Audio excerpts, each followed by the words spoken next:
मानव समाचार, मानवता के हक में।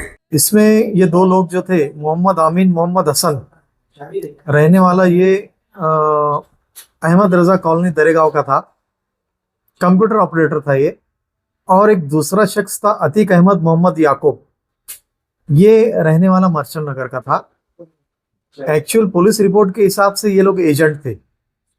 पुलिस के कहने के मुताबिक ये लोगों ने जन्म दाखिला जिसको भी बनवाना था वो लोगों से कुछ पैसा लेके और कुछ बोगस डॉक्यूमेंट तैयार करके उनकी डुप्लीकेट दस्तखत करके तहसील कचहरी में डॉक्यूमेंट दाखिल किए और वहां से जन्म दाखिला ये लोगों ने हासिल किए थे। ऐसा पुलिस का इस मामले में ये दोनों शख्स के ऊपर आरोप था। ये लोग पहले से छावनी पुलिस स्टेशन के सीआर नंबर 51 और 40 इसमें पहले से ये लोग अरेस्ट थे। पुलिस ने इनको कोर्ट से ट्रांसफर करवा के और 11 तारीख को इनको अरेस्ट बताई। कोर्ट के सामने यहाँ पर हाजिर करने बाद 14 तारीख तक इनको पुलिस कस्टडी दी गई थी। और पुलिस कस्टडी देने के बाद जो भी इन्वेस्टिगेशन का काम था पुलिस ने वो पूरा की। उसके बाद इनको जुडिशियल कस्टडी में लिया गया। अब इनके ऊपर जो आरोप थे उस आरोप के मुताबिक अभी तक के जो भी लोगों की जमानत हुई थी वो ऐसे लोग थे कि भाई जिन्होंने जन्म दाखिला अपने खुद के लिए या कोई रिश्तेदार के लिए बनवाया, ऐसे आरोप थे। जन्म दाखिले मामले के अंदर पहली बार इस मामले में जो एजेंट थे उन लोगों को पुलिस ने पूरा इन्वेस्टिगेशन कंप्लीट करके जब यहाँ पर जुडिशियल कस्टडी में लिया, उस वक्त हमने जमानत की एप्लीकेशन रखी और कोर्ट को ये बताया था कि इस मामले में हमारी कस्टडी की आगे जरूरत नहीं है और हम लोग किस तरीके से इस मामले में जमानत पे रिलीज किया जाए उस ताल्लुक से यहाँ पर बहस हुई।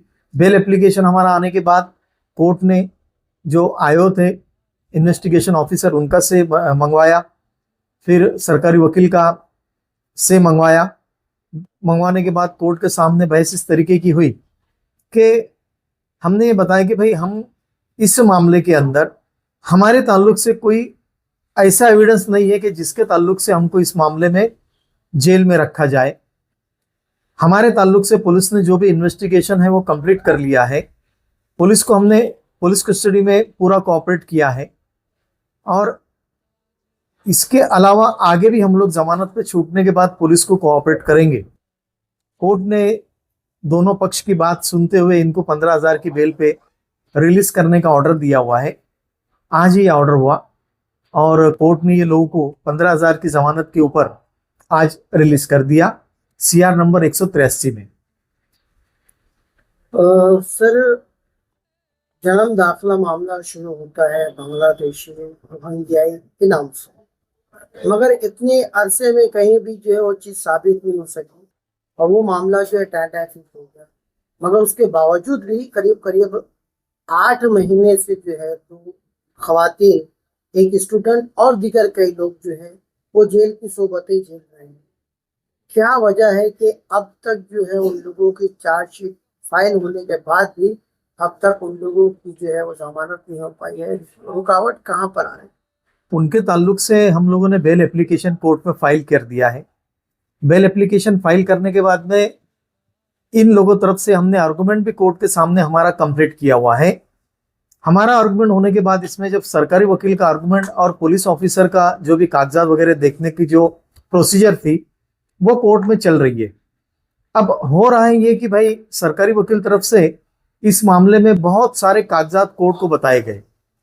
हर वक्त हम लोग, मैं और मेरे साथी जो है वो कोर्ट को ये चीज बता रहे हैं कि वो जो 2 खवातीन जेल में है, एक तो वो अनपढ़ है, दस्तखत वगैरह नहीं कर सकते, उनके ऊपर जो आरोप है बहुत लिमिटेड है। एक खवातीन के ताल्लुक से तो ऐसा है कि कुछ कागज के ऊपर उसके शौहर का नाम लगा है, कुछ कागज के ऊपर उसके बाप का नाम लगा हुआ है, लेकिन फिर भी ये नाम के अंदर तफावत बोल के पुलिस ने उनको आरोपी की। कोर्ट की नजर में हमने बार बार ये बात ला कर दी है। दूसरी जो खातून है उसके ताल्लुक से भी ऐसा है कि भाई जन्म दाखला बनाने में उसने जो है तो एक शख्स को दे दी कि भाई मेरा जन्म दाखला बनाना है, वो पढ़ी लिखी नहीं होने के ताल्लुकात से जो भी है वो शख्स ने जन्म दाखला उसका बनवा के ला कर दिया, उसको भी पुलिस ने आरोपी की है। अब ऐसे मामले में ये दोनों खवातीन के ताल्लुक से जब कोर्ट में चार्जशीट फाइल हो गया तो अब जो बहस चल रही है कि कुछ डॉक्यूमेंट जो है वो पुलिस के हाथ भी नहीं लगे हैं। अब क्यों नहीं लगे इसका मुझे कोई इल्म नहीं। कोर्ट ने वो 2 डॉक्यूमेंट के ताल्लुक से कल हम लोगों को बुला के बताया कि भाई तुम एप्लीकेशन जो है, इन्होंने महानगर पालिका के अंदर जो एप्लीकेशन दी है वो एक एप्लीकेशन और एक कोई एप्लीकेशन है, दोनों एप्लीकेशन के बारे में पूछा जो चार्जशीट में पुलिस ने फाइल किया है क्या। हमारे रिप्लाई में हमने कोर्ट को बताया कि भाई ऐसे कोई एप्लीकेशन हमारे वहां पर दाखिल नहीं है। ये चीज ऐसी है कि भाई कोर्ट इसके अंदर काफी डीप में जा रही है, बहुत ज्यादा कोर्ट इसके अंदर डॉक्यूमेंट का इन्वेस्टिगेट कर रही है कि भाई क्या इनके खिलाफ में पुरावा है ऐसा।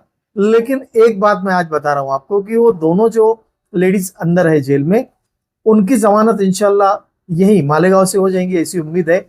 बाकी लोगों के ताल्लुक से भी हमारा आर्गुमेंट हो गया।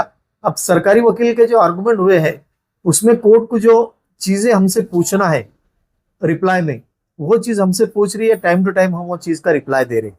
अच्छा, और इस केस को लेके सुप्रीम कोर्ट से भी एक फैसला आया था, उसकी जमानत हुई तो उसमें कहा गया था कि जन्म दाखिला मामले में किसी को जेल में नहीं रखा जा सकता, ऐसी हमारी मानव। तो क्या वो हवाला जो है सुप्रीम कोर्ट का हवाला भी जो है इस अदालत में, इस कोर्ट में काम नहीं आ रहा है, क्या एप्लीकेबल नहीं हो रहा है, क्या है? नहीं, वो तो काम में आ रहा है, लेकिन अब उसमें एक बात और ऐसी है कि जो शख्स अंदर है इनके ऊपर आरोप कुछ ऐसे लगे हुए हैं, कुछ लोगों पे आरोप ऐसे है कि उन्होंने कुछ बोगस ही म्युनिसिपालिटी से ये लिए लेटर कि भाई हमारे जन्म की नोंद नहीं है, वो चीज का रिकॉर्ड म्युनिसिपालिटी पे नहीं है, इसीलिए उनको आरोपी किया गया।